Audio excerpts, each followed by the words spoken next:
I pamaskuar por i armatosur, 58 vjeçari Bardyl Fusha hyn në ambientet e brendshme të filialit Fibank në zonën e Deliorgjit rreth orës 11:15.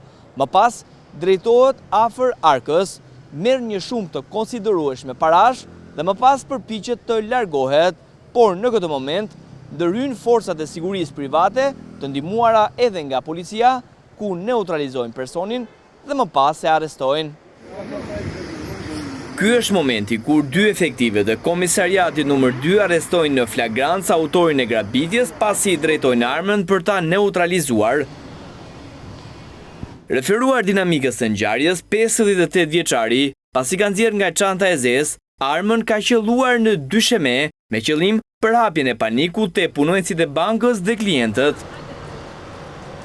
Ishte pikërisht një qytetar që ndodhej brenda filialit, i cili ka lajmëruar policinë dhe patrulla më e afërt që ndodhej ka ndërhyrë duke shmangur vjedhjen. Në çantë ju gjetën edhe rreth 20 milion lekë, të cilat kishte mundur t'i merrte nga arka dhe më pas ju sekuestruan. Pas marrjes në pyetje, autori Bardyl Fusha ka deklaruar se kishte borxhe ndaj hyri në bankë se i duheshin parat. Megjithatë, policia po kryen veprime intensive për të verifikuar nëse ka pasur bashkëpunëtor në këtë tentativë grabitje apo ka vepruar i vetëm. Ngjarja shkaktoi panik te bizneset, punonjësit dhe qytetarët që u gjendën në momentin e grabitjes.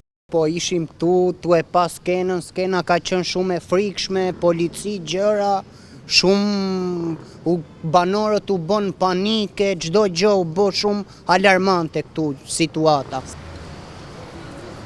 58 vjeçari rezulton të jetë një sipërmarrës në fushën e ndërtimit. Referuar informacionit në QKB, ai kishte në emër të tij kompaninë 2D Konstruksion, e cila merrej me punime të ndryshme, ndërtime civile, rikonstruksion mirëmbajtje godinash.